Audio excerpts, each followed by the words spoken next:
घेतल्याशिवाय राहणार नाही. शुद्ध पाणी आमच्या हक्काचं नाही कोणाच्या बापाचं. शुद्ध पाणी आमच्या हक्काचं नाही कोणाच्या बापाचं. त्या अन्नामध्ये पाणी मोडतो आणि ते पाणी गटारातलं पाणी होऊन जातं नदीमध्ये भोगावत.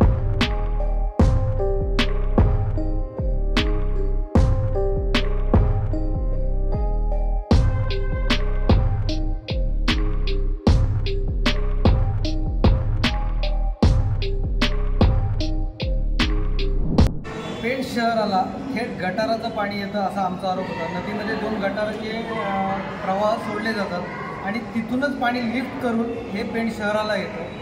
पेणचे फिल्टरेशन प्लांट योग्य मापदंडानुसार काम करत नाही आहेत असा आमचा थेट आरोप आहे आणि त्याचे काही फोटोज आणि व्हिडिओज पण आमच्याकडे आहेत. पेणच्या 4ही ठिकाणाहून आम्ही पाण्याचे नमुने घेतलेत आणि तो पाणी पिण्यास योग्य नाही असं आमच्याकडे अहवाल आलेला आहे शासकीय प्रयोगशाळेचा.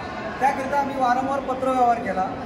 खासदार सुनील तटकरे, आमदार महेंद्रजी दळवी यांनी फोन केले CO साहेबांना, पण कुठलीही दखल घेतलेली नव्हती. त्यामुळे आज आम्हाला रास्ता रोकोचं आंदोलन करावं लागलं. आम्ही रास्ता रोको केला.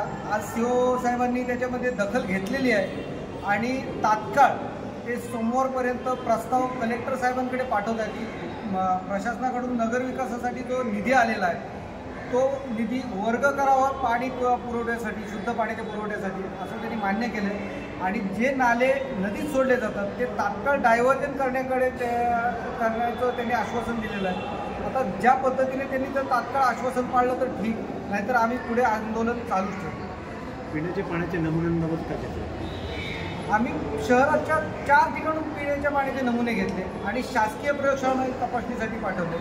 त्याच्यामध्ये स्पष्ट असा पण अहवाल आलेला आहे की हे पाणी पिण्यास योग्य नाही.